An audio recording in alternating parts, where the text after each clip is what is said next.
Hello दोस्तों, welcome back to our YouTube channel theoretical physics. तो आज की क्लास से हम एक नए चैप्टर का श्री गणेश कर रहे हैं जिसका नाम है सेंटर ऑफ मास। तो ये जो सेंटर ऑफ मास है, इस चैप्टर को हम कई सारे लेक्चर्स में डिवाइड करने वाले हैं और इस लेक्चर का जो हमारा फर्स्ट टॉपिक है वो है यहाँ पे centre of mass of n particle system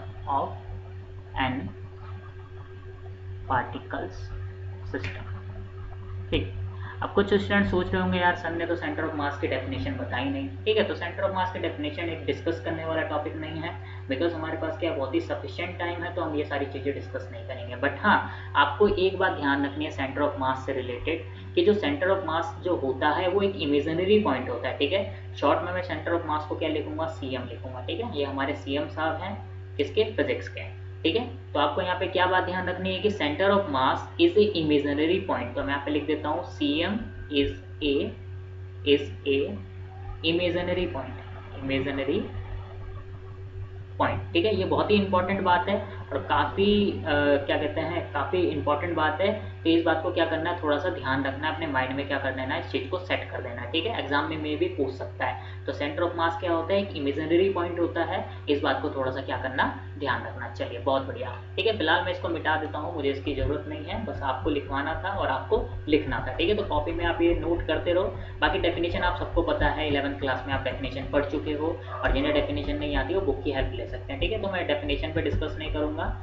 definition पे डिस्कस करने से अच्छा है कि आप क्या करो, अपना मैक्सिमम टाइम कहाँ करो, मैक्सिमम टाइम क्वेश्चन को सॉल्व करने में दो। चलिए, बहुत बढ़िया। ठीक है, अब यहाँ पे एक काम करते हैं, यहाँ पे हम इस टॉपिक को स्टार्ट करते हैं जो हमने क्या करा है, हेडिंग लिखवाया है। तो हम यहाँ पे हम क्या करेंगे, यहाँ पे हम कंसिडर करेंगे कि हमारे पास क्या एक सिस्टम है, सिस्टम के अंदर कई सारे पार्टिकल्स हैं।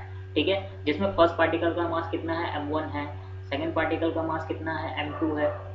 थर्ड पार्टिकल का मास कितना है, m3 है। ऐसे ही कितने nth पार्टिकल है, और क्या जो nth पार्टिकल है, nth पार्टिकल का मास कितना है, mn है। अब देखो, सबसे पहले सेंटर ऑफ मास से रिलेटेड जितनी भी आपकी प्रॉब्लम्स हैं उनको सॉल्व करने के लिए आपको सबसे पहला काम करना है, टेक ओरिजिन।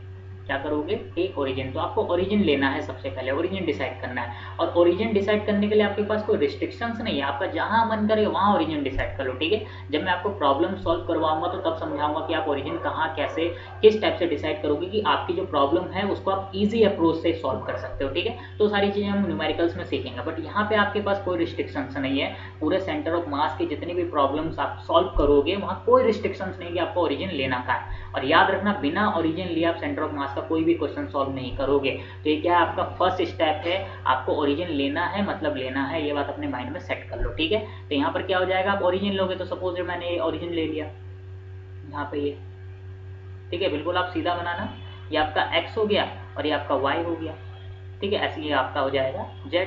ठीक है, z नहीं बना रहा हूँ, बट आपको पता होना चाहिए कि z कंपोनेंट भी होता है जो कि क्या होगा, परपेंडिकुलर होगा x और y के। ठीक है, अब ओरिजिन ले लिया तो डेफिनेटली यहाँ पे क्या होगा, ओरिजिन लिया है तो डेफिनेटली यहाँ पे क्या हो जाएगा, आपका पोजीशन वेक्टर आ जाएगा। तो इसका पोजीशन वेक्टर बना देता हूँ मैं, किसका, m1 का पोजीशन वेक्टर क्या हो जाएगा, वेक्टर r1। ऐसे ही m2 का पोजीशन वेक्टर बनाऊंगा, m2 का पोजीशन वेक्टर क्या हो जाएगा बताओ, वेक्टर r2। ऐसे ही m3 का पोजीशन वेक्टर हो जाएगा, m3 का पोजीशन वेक्टर क्या हो जाएगा बताओ, वेक्टर r3। ऐसे अगर m4 का बनाऊंगा तो क्या हो जाएगा, वेक्टर r4 हो जाएगा। और अगर क्या बनाऊंगा मैं यहाँ पे, आपका mn का पोजीशन वेक्टर बनाऊंगा तो आपका यहाँ पे क्या हो जाएगा, पोजीशन वेक्टर आ जाएगा वेक्टर rn। ठीक है, तो इस टाइप से मैं क्या करता हूँ, इस टाइप से मैं पोजीशन वेक्टर यहाँ पे डिसाइड कर लेता हूँ। ठीक है, अब यहाँ पे क्या करोगे, अगला काम यहाँ पे पोजीशन वेक्टर दे दिया तो डेफिनेटली कोई भी वेक्टर जो होता है वो अपने कंपोनेंट से मिलकर बना होता है। तो यहाँ पर भी क्या होगा, वेक्टर r1 का कुछ ना कुछ कंपोनेंट होगा। तो इसका x कंपोनेंट हमने क्या कर दिया, यहाँ पे x1 कर दिया, y कंपोनेंट y1 कर दिया और z कंपोनेंट हमने यहाँ क्या करा, z1 कर दिया। ऐसे यहाँ पे m2 क्या है, m2 का पोजीशन वेक्टर r2 है, तो इसका कंपोनेंट क्या हो जाएगा, x2 y2 z2। ऐसे इसका कंपोनेंट हो जाएगा x3 y3 z3। ठीक है, ऐसे इसका कंपोनेंट क्या हो जाएगा, वेक्टर rn का कंपोनेंट हो जाएगा xn yn और zn। ठीक है, चलिए बहुत बढ़िया। अब देखो यहाँ पर क्या है, यहाँ हमने क्या कर दिया, यहाँ पे हमने इनके कंपोनेंट्स भी बता दिया। अब आपको यहाँ पे सेंटर ऑफ मास लिखना है। तो सेंटर ऑफ मास का जो फॉर्मूला होता है वो क्या होता है, देख लो, आप सब बचपन से पढ़ते आ रहे हो, vector x cm is equal to m1, ठीक है, वेक्टर x1, ठीक है, प्लस m2 वेक्टर x2 है, ठीक है, प्लस m3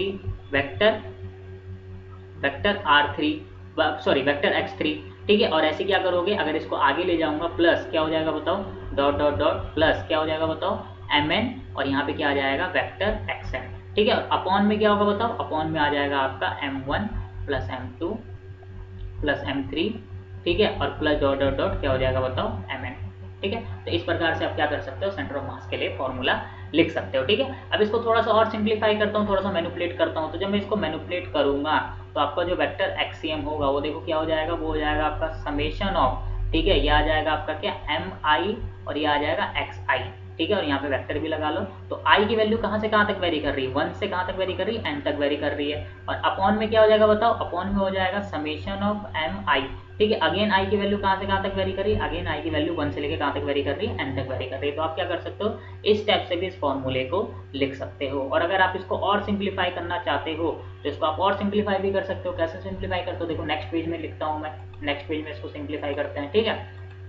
तो देखो हमने यहाँ पे देखो क्या लिखा, हमने यहाँ पे लिखा vector x cm is equal to लिखा समेशन ऑफ आई, ठीक है, आई 1 to n, ठीक है। और यहाँ पे क्या आ जाएगा बताओ mi, और ये आ जाएगा xi, ठीक है। और अपॉन क्या हो जाएगा समेशन ऑफ mi, और i की वैल्यू अगेन क्या हो जाएगा 1 to n, ठीक है। अब देखो यहाँ पे जो आपका क्या है summation of mi where i is equal to 1 to n है, इसको मैं क्या लिख सकता हूँ, मास of the first particle plus mass of the second particle, mass of the third particle plus dot dot dot and so on mass of the nth particle. जिसे मैं क्या बोल सकता हूँ, जिसे मैं बोल सकता हूँ total mass of the whole system, total mass of the system, ठीक है। जहाँ मैं सिस्टम लिखूंगा आप ऑटोमेटिक इसको होल सिस्टम समझ लेना, total mass of the whole system. और total mass of the whole system को मैं यहाँ पे नोटेशन देता हूँ कैपिटल M से। तो कैपिटल M क्या है यहाँ पे, total mass of the whole system है। तो बेसिकली यहाँ पे अगर मैं क्या करूँगा, इसको और मैनिपुलेट करूँगा तो क्या हो जाएगा बताओ, vector x cm is equal to summation of i 1 to n, ठीक है। और यहाँ क्या हो जाएगा mi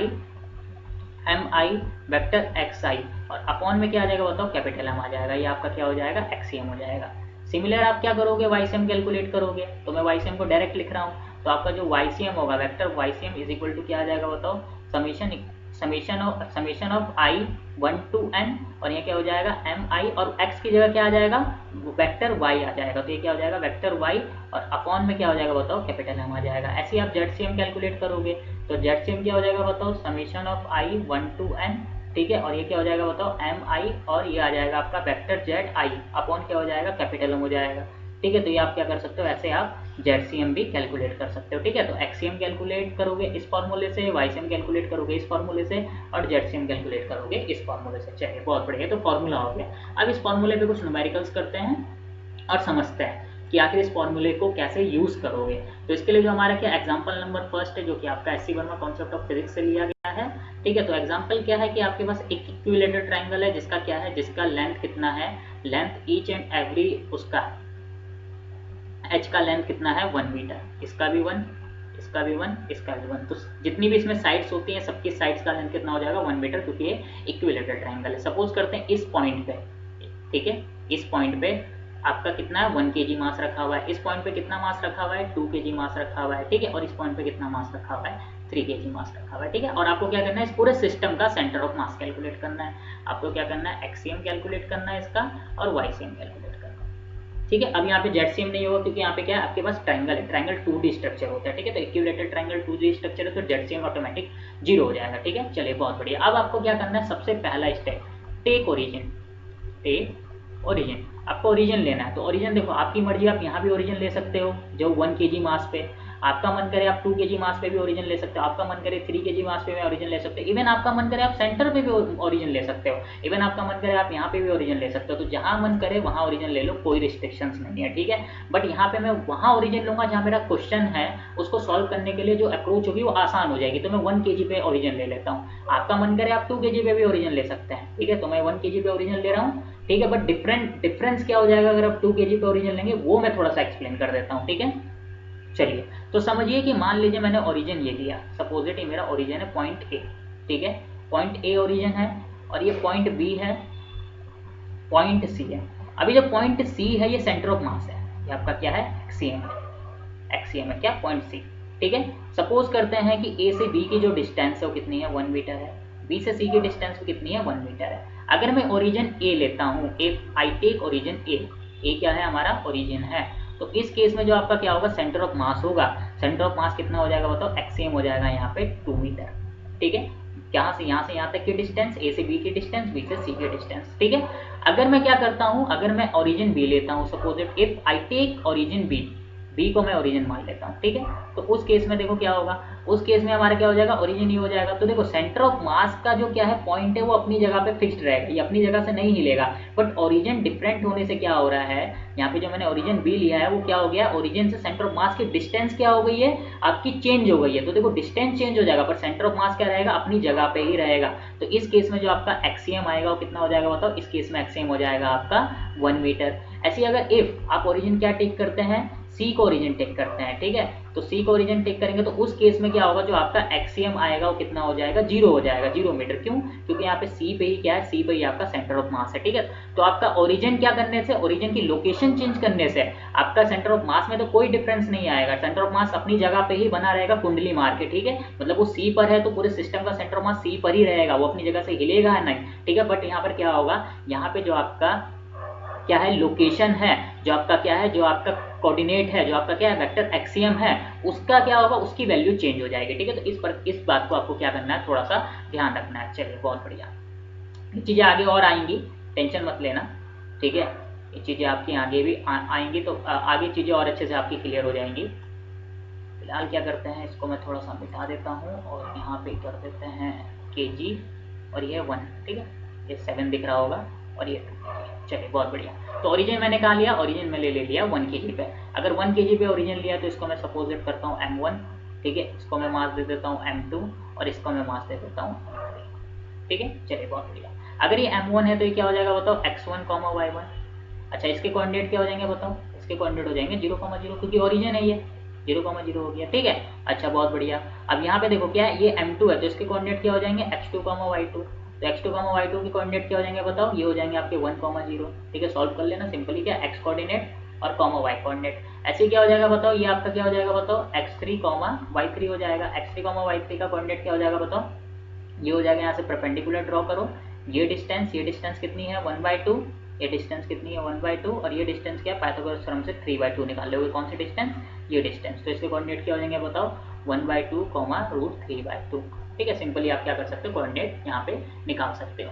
चलिए बहुत बढ़िया, अब फॉर्मूला यूज करो। कौन सा फॉर्मूला, वेक्टर एक्सियम लगाओ पहले। तो वेक्टर एक्सियम क्या होगा, m1 vector x1 plus m2 vector x2 plus m3 vector x3। क्योंकि 3 पार्टिकल्स है तो 3 पे ले जाके खत्म करेंगे, 4 पार्टिकल्स होगा तो 4 तक जाएगा। ठीक है, m1 प्लस m2 और प्लस क्या हो जाएगा यहाँ पे m3 हो जाएगा। चलिए बहुत बढ़िया, चलो m1 देखते हैं, m1 की वैल्यू कितनी 1 kg, x1 की वैल्यू कितनी है 0। ठीक है, प्लस m2 की वैल्यू कितनी 2 kg, x2 की वैल्यू कितनी है 1। ठीक है, प्लस m3 की वैल्यू कितनी है बताओ यहाँ पे 3 kg और x3 की वैल्यू कितनी है यहाँ पे 1/2। सारे नाम में लिख चुका हूँ। ठीक है, अच्छा m1 की वैल्यू 1 kg, m2 की वैल्यू 2 kg, m3 की वैल्यू 3 kg। ये एक्सियम आप कैलकुलेट कर लेना आराम से बैठ के। ठीक है, मैं पूरा कैलकुलेट नहीं कर रहा हूँ, ये आपको कैलकुलेट करना है। तो कैलकुलेट करके बताना कि भैया यहाँ पे एक्सियम की वैल्यू कितनी है। कैलकुलेशन है छोटी सी। चलिए ऐसे मैं वाईसीएम कैलकुलेट करूंगा। वाईसीएम क्या हो जाएगा बताओ, m1 y1, ठीक है, वेक्टर का, प्लस m2 y2 प्लस क्या हो जाएगा m3 वेक्टर y3 और अपॉन क्या हो जाएगा बताओ, अपॉन आ जाएगा यहाँ पे m1 plus m2 plus m3। चलिए बहुत बढ़िया, ठीक है। अब यहाँ पे पॉइंट्स रख दो भाई। m1 का वैल्यू कितनी 1 kg, y1 का वैल्यू 0, प्लस m2 की वैल्यू कितनी 2 kg, y2 की वैल्यू अगेन 0, प्लस m3 की वैल्यू कितनी 3 kg और y3 की वैल्यू कितनी है √3/2 और अपॉन में क्या हो जाएगा बताओ भाई, अपॉन में हो जाएगा m1 plus m2 plus m3। इसको भी सॉल्व करने के लिए मैं आपको दे रहा हूँ, तो आप बताना कि भैया आपका जो वाईसीएम है वो कितना आया। ठीक है, तो एक्सएम और वाईसीएम आराम से कैलकुलेट करो बैठ कर, कोई बहुत बड़ी बात नहीं। ठीक है, मैं आपको अप्रोच बता रहा हूँ, मेन काम है मेरा अप्रोच बताना। चलिए बहुत बढ़िया, अगला क्वेश्चन डिस्कस करते हैं, एग्जाम्पल नंबर 2 आज की क्लास का, और उसके बाद फाइनली क्या करेंगे, इस टॉपिक को यहाँ फिनिश करेंगे। तो आपका एग्जाम्पल कुछ इस टाइप से है कि यहाँ पे क्या आपके पास एक स्क्वायर प्लेट है, ये स्क्वायर प्लेट है जिसका लेंथ कितना दे देता हूँ मैं यहाँ पे, लेंथ यूनिट दे देता हूँ। ठीक है, थोड़ा और इसको अच्छा बना देते हैं, प्यारा सा, पता चल रहा कि आप डायग्राम कुछ और ही बना दे रहे हैं। ठीक है, तो यहाँ पर क्या हो जाएगा, एक स्क्वायर प्लेट हो जाएगा जिसका लेंथ कितना यूनिट है। अब यूनिट लेंथ है तो भाई मुझे लिखने की जरूरत नहीं है। ठीक है, यहाँ पे मास कितना रखा हुआ 1 kg, यहाँ पे मास कितना रखा हुआ है 2 kg, यहाँ पे मास कितना रखा हुआ है 3 kg, यहाँ पे मास कितना रखा हुआ है 4 kg। ठीक है, अब देखो क्या करोगे, सबसे पहला काम ओरिजिन में 1 kg पे करता हूँ। आपका मन करे आप 2 kg पे भी ले सकते हो, 4 kg पे भी ले सकते हो, 5 kg पे भी ले सकते हो, कोई रोक टोक नहीं है। एक्स कोऑर्डिनेट हो जाएगा, ये वाई कोऑर्डिनेट हो जाएगा, ठीक है। अच्छा, अगर ये ओरिजिन है तो सपोज लेट करते हैं हमारा m1 मास है, ये m2 मास है, ठीक है, ये m3 मास है जो कि 3 kg दे रखा है, और ये m4 मास है। चलिए बहुत बढ़िया। अब यहाँ पे क्या करो, यहाँ पे कोऑर्डिनेट सिस्टम दो। ये क्या x1, y1 कितना हो जाएगा बताओ, 0, 0 क्योंकि ओरिजिन है, ठीक है। चलिए x2, y2 वो कितना हो जाएगा बताओ, 1, 0, 1, 0 क्यों, क्योंकि ये लेंथ कितनी है 1 मीटर है, और ये लेंथ भी 1 मीटर है, स्टार्टिंग में बता दिया था यूनिट लेंथ है, ठीक है। चलिए बहुत बढ़िया। अब यहाँ पे क्या करते हैं, x3, y3 बोलते हैं। x3, y3 क्या हो जाएगा, 1, 1 सिंपली, ठीक है। अच्छा, और यहाँ पे क्या हो जाएगा आपका x4, y4, ठीक है, वो कितना हो जाएगा बताओ, वो आपका हो जाएगा यहाँ पे 0, 1, ठीक है। तो 0, 1 हो गया। चलिए बहुत बढ़िया। अब फॉर्मूला लगाओ भाई, क्या लगाओगे, vector x cm is equal to क्या आ जाएगा बताओ, m1 vector x1 plus m2 vector x2 plus m3 vector x3, ठीक है, और प्लस m4 वेक्टर x4, ठीक है। और अपॉन में क्या हो जाएगा बताओ, अपॉन में आ जाएगा आपका m1 plus m2 plus m3 plus m4, क्योंकि 4 पार्टिकल्स है, 5 पार्टिकल्स होते तो 5 तक जाता, ठीक है। चलिए बहुत बढ़िया। तो यहाँ पे जो आपका क्या वेक्टर एक्सियम है, सबसे पहले m1 की बात करते हैं, 1 kg इंटू x1 कितना है 0 प्लस m2 कितना है 2 kg इंटू क्या हो जाएगा 1 प्लस 3 kg इंटू क्या हो जाएगा 1, ठीक है, प्लस 4 kg और इंटू क्या आ जाएगा यहाँ पे 0, और अपॉन में क्या आ जाएगा यहाँ पे 1 प्लस 2 प्लस 3 प्लस 4, ठीक है। अब सॉल्व कर लो, इसको सॉल्व करना आपके ऊपर दे रहा हूँ, ठीक है। ऐसे आप YCM कैलकुलेट करोगे तो YCM बताओ क्या आएगा भाई, फॉर्मूला देखो, फॉर्मूला आ जाएगा आपका m1 vector y1 plus m2 vector y2 plus m3 vector y3 plus m4 vector y4, और अपॉन में क्या आ जाएगा बताओ भाई, अपॉन में आ जाएगा m1 plus m2 plus m3 plus m4, ठीक है। अब फॉर्मूले में वैल्यू पुट कर दो, m1 की वैल्यू कितनी 1 kg, y1 कितना 0 प्लस m2 की वैल्यू 2 kg, y2 कितना 0 प्लस m3 की वैल्यू 3 kg, y3 कितना 1 प्लस 4 इंटू 1, ठीक है। तो इस प्रकार से आप क्या कर सकते हो, फॉर्मूले में वैल्यूज को पुट कर सकते हो, m1 1, m2 2, m3 3, m4 4, और इसको क्या करो YCM की वैल्यू कैलकुलेट करके बताओ कितना आ रहा है, ठीक है। तो आप क्या करो XM और YCM की वैल्यू ऐसे कैलकुलेट कर सकते हो, ठीक है। तो फिलहाल क्या करते हैं, फिलहाल इस लेक्चर को ये फिनिश करते हैं, थोड़े छोटे छोटे लेक्चर्स बनेंगे, और जैसे जैसे लेक्चर क्या होंगे, लेक्चर का नंबर इंक्रीज होगा, फर्स्ट लेक्चर का सेकंड लेक्चर में न्यूमेरिकल्स का लेवल और इंक्रीज हो जाएगा, थर्ड में और इंक्रीज हो जाएगा, तो धीरे धीरे मैं न्यूमेरिकल का लेवल क्या करूंगा, इंक्रीज कर दूंगा, ठीक है। और ये जो लेक्चर्स आपके बन रहे हैं वो बन रहे हैं IIT JAM 2021 बन रहा है, ठीक है। तो 2021 IIT JAM MSc फिजिक्स के लिए आपका क्या बन रहे हैं, लेक्चर्स बन रहे हैं, तो इसको बिल्कुल ध्यान से देखो, आपका 2021 का जो IIT JAM वो आराम से क्वालिफाई हो जाएगा, ठीक है। ये क्या था, बेसिक था, बिल्कुल शुरुआत थी, धीरे धीरे मैं लेवल को इंक्रीज कर रहा हूँ, उसके लिए आपको टेंशन नहीं लेना, ठीक है। तो चलिए फिलहाल क्या करते हैं, इस लेक्चर को ये खत्म करते हो। जिन्होंने अभी तक हमारा यूट्यूब चैनल सब्सक्राइब नहीं किया है वो जल्दी से हमारा यूट्यूब चैनल क्या कर लो, सब्सक्राइब कर लो, ठीक है, ताकि जैसे ही मैं लेक्चर अपलोड करूँ नोटिफिकेशन आप तक पहुँच जाए, ठीक है। तो फर्स्ट लेक्चर है, सेकंड लेक्चर भी बहुत जल्द आ जाएगा, ठीक है। जल्दी जल्दी क्या करेंगे, लेक्चर इस चैप्टर को खत्म करेंगे। चलिए तब तक के लिए bye bye, tata, see you and take care and जय हिंद।